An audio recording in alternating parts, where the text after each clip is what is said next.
Bonjour et bienvenue pour un nouveau voyage culinaire. Aujourd'hui nous partons en Italie avec la panna cotta. Pour ce plat vous aurez besoin d'un bol, d'une casserole, d'une poêle, d'une spatule et d'une cuillère.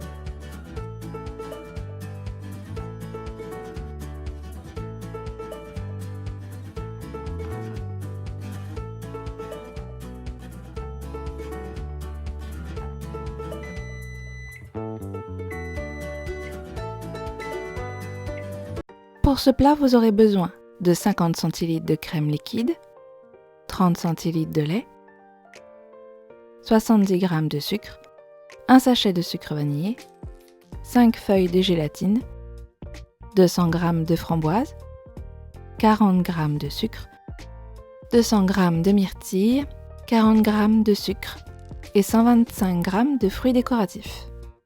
On va commencer par mouiller nos 4 feuilles de gélatine. Gardez-en une. Vous la mouillez dans l'eau froide. Ensuite, on va faire chauffer notre crème liquide avec notre lait.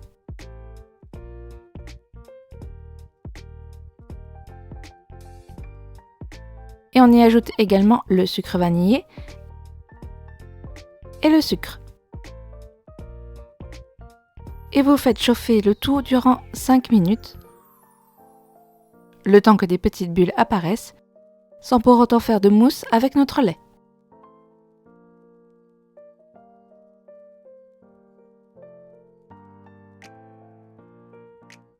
Au bout de 5 minutes, votre mélange devrait présenter quelques bulles, mais pas de mousse.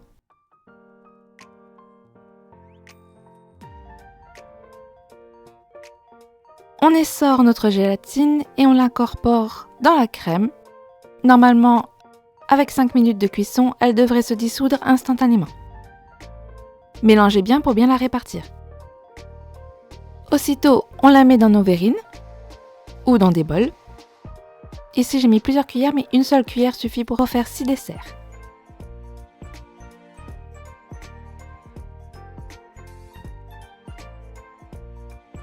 On mouille ensuite notre dernière feuille de gélatine. À côté, on va faire fondre notre premier fruit. Ici, j'ai choisi la framboise. Si vous le désirez, plutôt que faire cuire, vous pouvez les mixer. Et ensuite faire cuire avec le sucre. Cela vous évitera de le passer.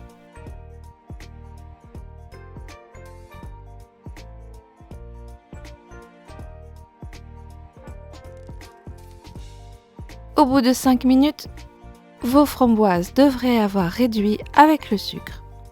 Si vous ne les avez pas mixées, il faudra alors les passer. Faites-le pendant qu'elles sont encore bien chaudes, elles sont plus facilement manipulables. Il vous faudra moins de temps pour les passer. Que vous ayez mixé ou pas, vous pouvez également les passer et il vous restera tous les petits pépins. Les petits pépins, vous pouvez les garder si vous n'avez pas encore fait votre crème et vous en servir pour aromatiser votre crème avec la framboise. Ainsi, vous aurez une crème framboise et un coulis de framboise. Et on incorpore notre feuille dans notre coulis de framboise.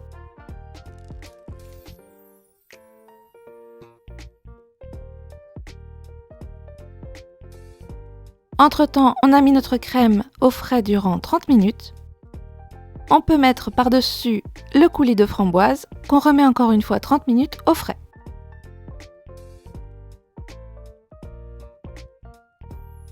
Au bout de 30 minutes, la framboise a également pris. On peut mettre le restant de notre crème sur toutes nos verrines. Et ça repart encore une fois pour 30 minutes. Entre-temps, on va découper toutes nos myrtilles en deux.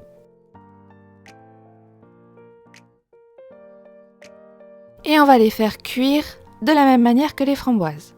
Les couper en deux permet tout simplement de les faire fondre plus facilement. Encore une fois, si vous le désirez, vous pouvez les mixer pour faciliter la cuisson. Dans tous les cas, on ajoute le sucre et on fait cuire durant 5 minutes. N'hésitez pas à écraser un peu vos fruits pour bien récupérer la chair à l'intérieur. Et si vous avez mixé, vous n'êtes même pas obligé de les passer ensuite. Si vous êtes comme moi et que vous faites cuire vos fruits directement avec le sucre sans mixer, vous serez alors obligé de les passer. Si vous avez fait vos fruits avant de faire la crème, vous pouvez aromatiser une partie de la crème ou toute la crème avec la peau de la myrtille. Au bout de 5 minutes, la myrtille a bien fondu et on voit qu'il reste des morceaux de peau. On va donc la passer exactement de la même manière que la framboise. Ce sera tout de même plus rapide puisqu'il n'y a pas de pépins, juste de la peau.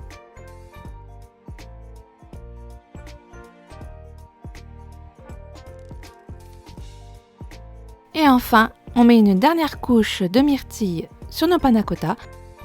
Et je n'ai pas mis de gélatine, tout simplement pour que cette partie-là reste coulante, pour que le fruit accompagne toute la crème durant toute la dégustation. Si vous le désirez, vous pouvez mettre une autre feuille de gélatine pour pouvoir présenter vos panna cotta et que le dessus soit figé comme tout le reste. C'est seulement plus joli et plus agréable si le dessus n'est pas figé comme l'intérieur. Ensuite, on va décorer nos panna cotta. Ici, j'ai choisi de répéter simplement les fruits qu'il y avait dans mon dessert, de la framboise et des myrtilles, mais vous pouvez changer vos fruits. J'aurais pu mettre des cassis ou des fraises, même des oranges ou tout autre fruit.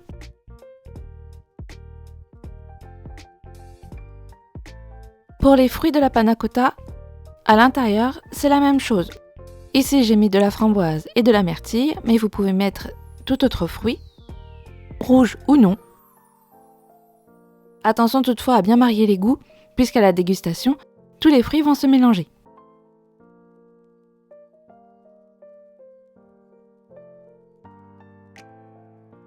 Prenez le temps de bien disposer vos fruits. Le seul avantage d'avoir mis une gélatine sur le dessus est que vos fruits ne vont pas s'enfoncer dans la partie supérieure de votre dessert.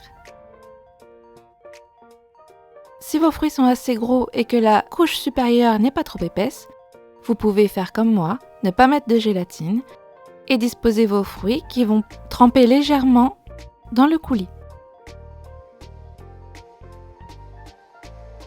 Et on va réserver une fois de plus 2 heures au frais minimum pour que la panna cotta continue à prendre et que le coulis supérieur se fige un peu.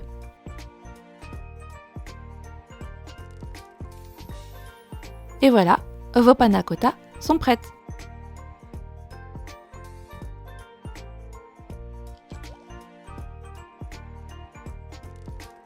Bon voyage en Italie!